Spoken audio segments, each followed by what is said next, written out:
tayo ngayon para mag-conduct ng rescue operation sa isang victim ni Mejia.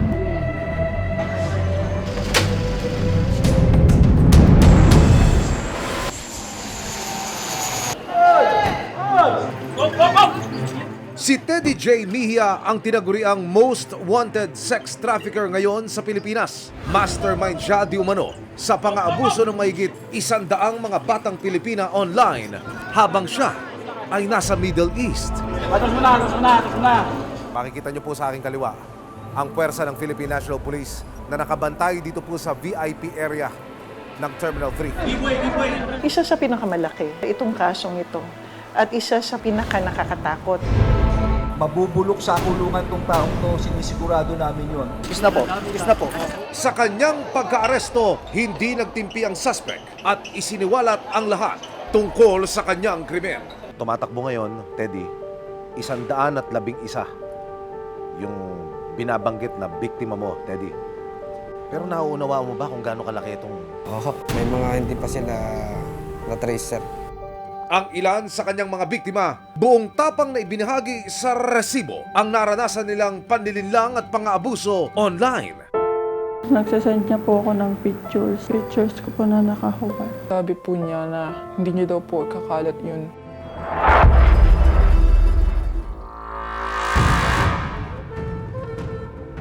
Ang Pilipinas ang itinuturing na epicenter o hotspot ng online sexual abuse and exploitation of children o SAIC. 4 na buwang tinutukan ng resibo ang pagmanman hanggang sa madakip ng PNP WCPC ang isang Pinoy na nakabase sa UAE. Ayon sa PNP, nakalika siya ng malawak na cyberweb ng karumal-dumal na krimen, ang pagbebenta ng malalaswang larawan at video ng mga kabataang kanyang nabiktima. Narito ang 111 litrato at ito ang aming resibo.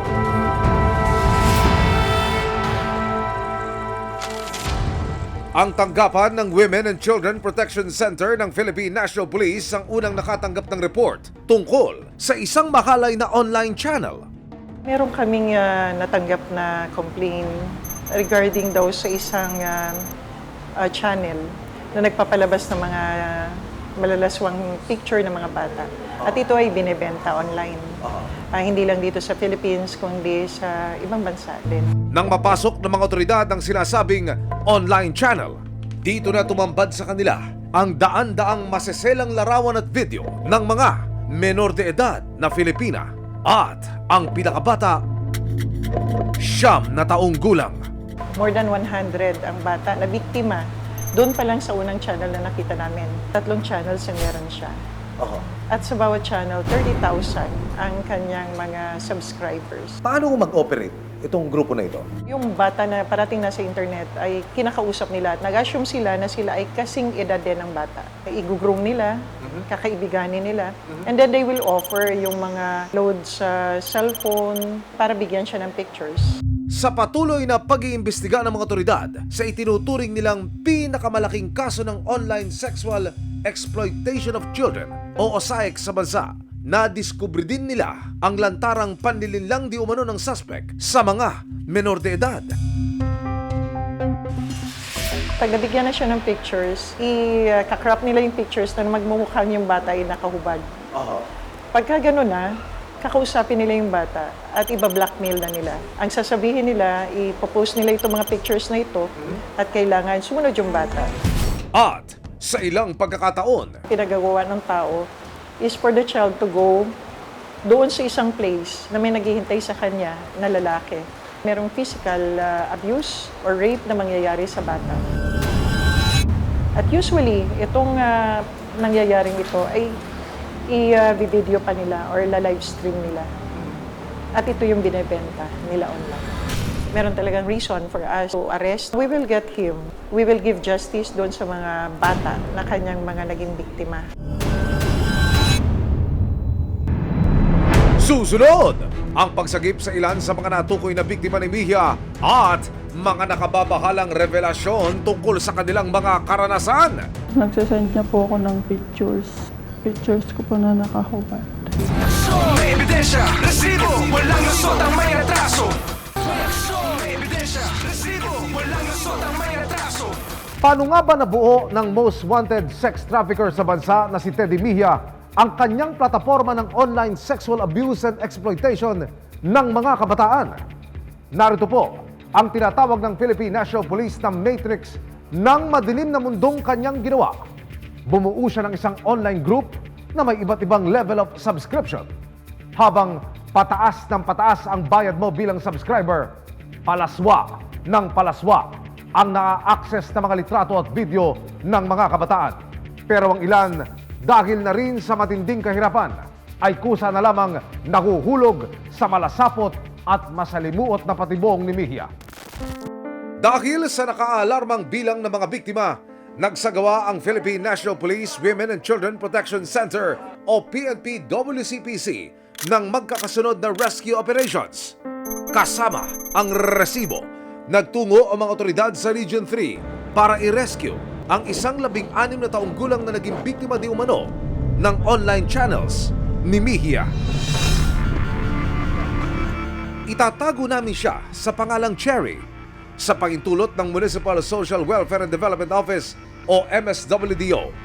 Ikinuwento niya sa resibo ang kanyang naging karanasan online. Nakilala ko po siya sa may Facebook. Inad po niya ako. And then, naging magka-close po kami. And then, nanliligaw po siya. Ayoko po. Okay lang daw po sa kanya. Basta magkaibigan lang po kami. Nang makuha na ng suspect ang loob ng dalagita, dito na raw nagsimula ang paghingi ng malalaswang larawan ng kanyang bagong kaibigan. Doon niya po ako inaalok ng pera. Kapalit po ng pictures na nakahubad. 3 beses po. Kada linggo po. Tapos may kasama pong video. Pero mali ang akala ni Cherry na pribado ang pag-uusap nila ng suspect dahil kalaunan inilalako na pala online ang mga sinedyang litrato at video. Pagkatiwalaan ko po Sabi niya na hindi na po niya ikakalat. Gustuhin man daw niyang magsumbong sa kanyang pamilya. Tatakot po ako baka pagalitan po nila ako. Lalo na po mahirap po hanapin yung nakausap ko po. Kasi sinabi po niya na taga-ibang bansa daw po siya. Hindi na lalayo sa karanasan ni Cherry ang pinagdaan ng bangungot ng 16 na taong gulang na si Isabel. Hindi niya tunay na pangalan. Sa pahintulot ng pamilya ng dalagita, nakausap ng resibo si Isabel. Kwento niya, nakilala rin daw niya ang suspect nang magpadala ito ng friend request sa kanyang social media account nito lang nakaraang taon. Nag-hi lang po siya, tapos kung pwede daw po makipagkaibigan. Pero ang pakikipagkaibigan sa kanya ng lalaki may masama na palang motibo. Noong una po sa Facebook po kami nag-uusap, tapos nung sabi po niya sa akin na hack daw po yung account niya sa Facebook, kaya pinalipat niya po ako sa ibang social media platforms. Tapos doon na po kami nag-usap. Yung nagtanong po siya na kung gusto ko po daw ng pera, tapos yun, nag-offer na po. Dito na nagsimula ang suspect sa paghingi ng maseselang larawan at video kay Isabel. Yung katawan po, yun po yung ina-offer niya po sa akin. May mga presyo po like sa picture, yung sa pang itaas, tapos may mga presyo din po na matataas, nasa full body, ganun po. At sa ilang pagkakataon na hindi raw nakasusunod agad si Isabel sa pinag-uutos sa kanya ng suspect. Pinipilit niya po ako, sabi niya mag-send na. Ang alam ko lang po kasi yung mag-send lang ako, tapos yun na po. Sa loob ng halos 3 buwan, hindi na raw mabilang ni Isabel kung ilang maseselang larawan at videos na ang naipadala niya sa suspect. Natatakot po ako nun, pero sabi po niya na hindi niya daw po kakalat yun. Tapos hindi pa rin po nawala yung takot ko, pero naniwala pa rin ako. Labagban sa loob ng dalagita, natanggapin ang alok ng suspect. Ito lang daw ang naisip niyang paraan para masuportahan ang kanyang pag-aaral. Maraming bagay po kasi na kailangan namin sa school, lalo na pag sa mga project na po namin, hindi po ako nakakabili, kaya mababa po yung grado ko. Hindi ko naman po talaga kailangan ng pera, hindi ko po yun magagawa. Susunod, ang pagtiklo sa itinuturong utak ng malalaswang online channel at ang eksklusibong panayam ng resibo sa kanya. Ebidensya, resibo, walang lusot ang may atraso. Ebidensya, resibo, walang lusot ang may atraso. Malinaw po na tinutumbok ng PNP sa matrix na ito si Teddy Mejia bilang siyang ulo ng criminal syndicate. Meron ng mga araw na itinuturo naman sa ilalim ng kanyang litrato ang mga binabanggit pong mga tauhan ni Mejia na siyang nagpapakalat ng mga pornographic materials na ibinebenta sa publiko. Kung saan-saan lugar, nakasaad din po rito. Hindi lang pala sa Asia, pati ho sa Europa, partikular ang mga bansang Germany, Denmark at France. Pati ho sa Australia, pati pala rito sa Canada at sa Brazil, kabilang ho sa mga bansang itinuturing na maraming parokyano ang grupo ni Mejia.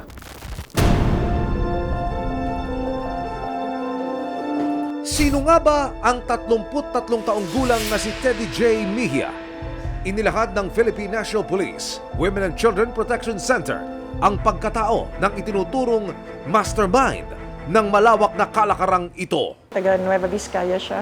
Siya ay nagtatrabaho abroad, o isang OFW, 30 plus years old. Nagbe-maintain siya ng mga channels where children are being abused online. Nung nabuo nyo na, ika nga, na yung diagram, General, ano na ho ang sunod ng mga naging hakbang ng WCPC? We ask for the help from Interpol kasi wala siya dito sa Philippines. And also we ask our partners, our counterpart. For this case, ang hininga namin ng tulong is UAE. And then they give us information kung nasaan ang ating suspect. We applied for a red notice sa Interpol so that we can get yung ating suspect doon sa place. Meron siyang 4 na warrants of arrest dito sa Philippines.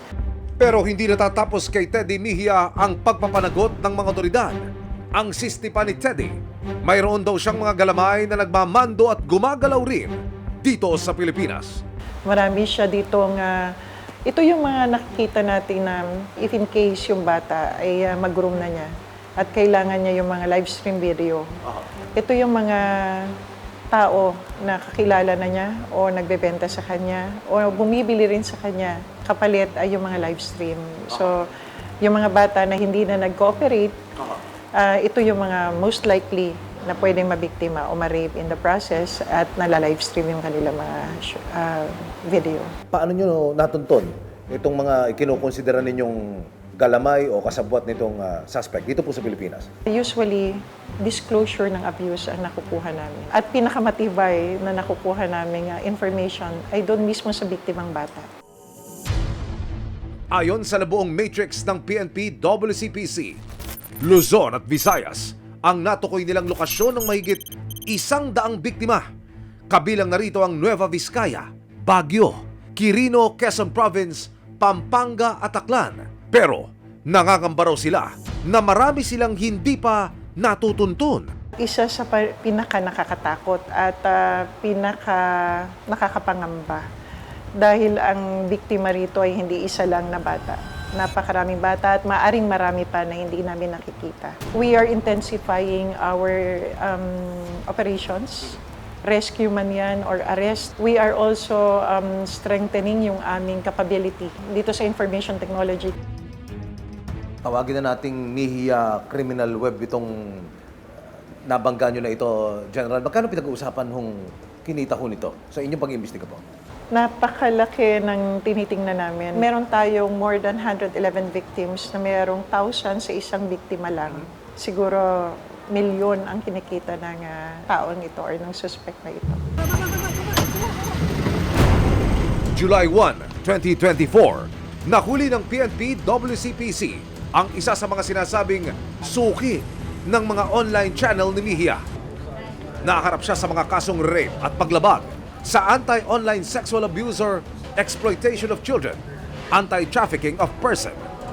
Itatago namin siya sa pangalang Aljib. Natuntun ko na pwede pala mag-search ng mga ganong klaseng, sabihin na natin, content. Nag-umpisa yan na sumali ako sa isang group chat or channel na tinatawag ay Fresh. Tapos lahat naglalapagan doon. Hanggang sa naglapag na din siya ng kanyang advertisements na kung saan andun yung mga sample contents niya. Sa parehong messaging app, isang tinatawag na Hayabusa ang kanyang nakilala. Lahat kami doon avatar lang. So wala kaming pakialam sa real identities namin. Basta transaction lang. Tapos na. Habol ko lang, ano yung bago mo? Sige, bibili ako. Umabot si Aldrin sa puntong nakipag-meet up na raw siya sa mga model ni Hayabusa. Kailangan ko kausapin si Hayabusa na, uy, gusto ko kunin si ganyan. Tapos papayag siya, tapos magbibigay ng down payment na 1,000 pesos. Tapos kami na bahala mag-usap. Ang presyo raw sa pagbubuk sa mga dalagita naglalaro sa 3 hanggang 5,000 piso. Tipong kung sino yung napanood ko siya nga. At walang pinagkaiba sa mukha, sa katawan. And din sa edad din. 15, 16, 17. Ayon sa investigasyon ng mga pulis, ang Hayabusang kinekwento ni Aldrin walang iba kundi si Teddy Mejia. Maayon itong taon sa bisa ng Red Notice mula sa Interpol, nahuli na ng Dubai Police si Mejia. Yung nabigyan kami ng red notice ng Interpol, NCB of that place, the UAE, give us yung cooperation and then they arrested the person. Matapos ang mabusising koordinasyon sa mga otoridad ng Dubai, ikinasana ng ahensya ang pag-uwi ng most wanted sex trafficker sa bansa. Alas 3 ng hapon, ang binabanggit sa ating oras ng lapag ng PNP contingent na sumundo mula po dyan sa United Arab Emirates. Dito ho sa primary accused na si Teddy Mejia.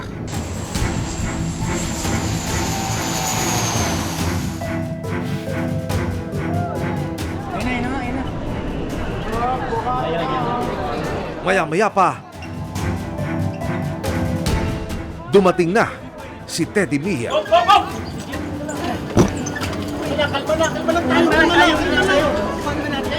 Kami po sa WCPC as mandated, inuwi po namin ang isa sa pinakamalaking violator po ng OCE. Nandito na po siya sa bansa natin at dito po natin ibibigay ang justice sa 111 na victims. Ang isda raw nahuhuli sa bibig, kaya sa pambihirang pagkakataon, sa bibig mismo ng nasukol na si Mejia manggagaling ang mga nakaririmarim na kwento ng pang-abuso at eksploitasyon na idinulot niya sa mahigit 100 kabataan na kanyang biniktima. Isa ba itong paghuhugas kamay o bukas sa loob na pag-amin at pangungumpisal? Paano ka nagsimula sa ganyang klase ng pagkakakitaan? Na nagbabasa-basa lang po ako dati. Sabi ko, subukan ko din. Doon na po ako nawili. Aha. Kumikita ng pera. Anong taong ka nagsimula niyan? Last year lang, sir. March, ang alam ko, sir, maalala ko. Doon, nagsimula ka sa ganun lang, kamo, kukuha ka lang ng picture, lalagay mo rin sa kumbaga, very basic. Oh. Bibili po ako sa babae ng picture niya ng ganito, nakahubad po siya. Okay. Then ako naman po, ibebenta ko po lang kaalam-alam yung babae. Imahe lang po muna yun. Then pag gusto niya magbenta ng sex video niya, kung gusto niya ho, bibilihin ko ho. Aha. Sino yung kapareha niya ron? Minsan ako yung nagre-reto ng lalaki, minsan siya po yung naghahanap ng lalaki. Halimbawa, meron ng pares, may nabuo ng pares. Yung video ho, bibilin ko po. Ngayon, ibebenta ko din po ulit. Kadalasan, ano edad nito mga bata na ito? Nito mga babae na ito na ginagawa mong talent? 13 to 16 years old po, sir. 13 to 16 years old. So ito'y puro menor de edad ito. Inamin din ni Mejia kung paano siya nagkukubli sa likod ng mga peking pagkakakilanlano identity para kaibiganin ang mga inosenteng bata online. Minsan ba humantong din na ikaw mismo dinadaya mo yung sarili mo? Hindi ikaw nagpapakilalang ikaw at ninanakaw mo yung identity ng iba? Paano yun? Paano mo ginagawa yun? Gumagamit pa ako ng ibang litrato, gagawa ng Facebook account para makipag-usap po sa kanila. Doon ko po sila pinakausap ng ganito, ganyan, bibili ako sa'yo ng ganito, babayaran kita.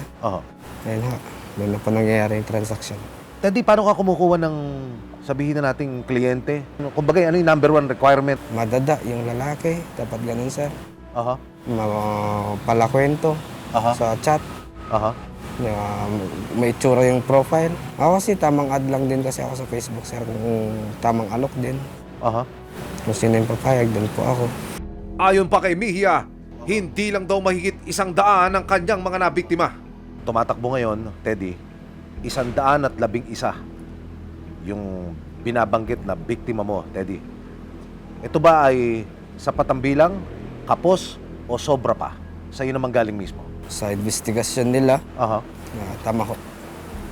Ganun karami. Apa. May mga hindi pa sila na-trace, sir. Ikaw ngayon nahaharap sa mabigat na kaso. Anong masasabi mo, Teddy? Nagsisisi na ho ako sa mga nabiktima ko. Sorry. Ito ako ngayon. Pagdudusahan ko yung ginawa ko. Sa ngayon, nasa pangangalaga ng kanilang Municipal Social Welfare Development Office ang mga batang na-rescue ng PNP WCPC. Sa pagdaan nila sa nararapat na intervention at healing process, bit-bit nila ang mga napulot na aral. Gusto ko lang po na makulong siya. Maramdaman niya po yung sakit na naramdaman po namin ngayon. Ngayon, mahirap man pong mag-move on sa nangyari sa akin, pero unti-unti naman po ako nag-heal. Gusto ko pong makapagtapos ng pag-aaral para balang araw is maging successful po ako. Natutunan ko po na huwag po agad-agad nagtitiwala sa ibang tao na hindi ko pa po kilala. Promise ko po na hindi na po yun mauulit. Promise ko rin po na magtatapos po ako ng pag-aaral para sa pamilya ko po. Sa pagbubunyag ng ganitong kalakaran, mas matinding pag-iingat ang kailangan para maprotektahan ng mga kabataan laban sa eksploitasyon na laging nakaamba sa paggamit ng abot kamay na teknolohiya. Magkublima ng mga mapanamantala sa likod ng kanilang mga gawa-gawang pagkakakilanlan, mananatiling nakabantay ang mga alagad ng batas, maging ang resibo para ilantad at buwagin ang sistematikong paraan nila ng pang-aabuso.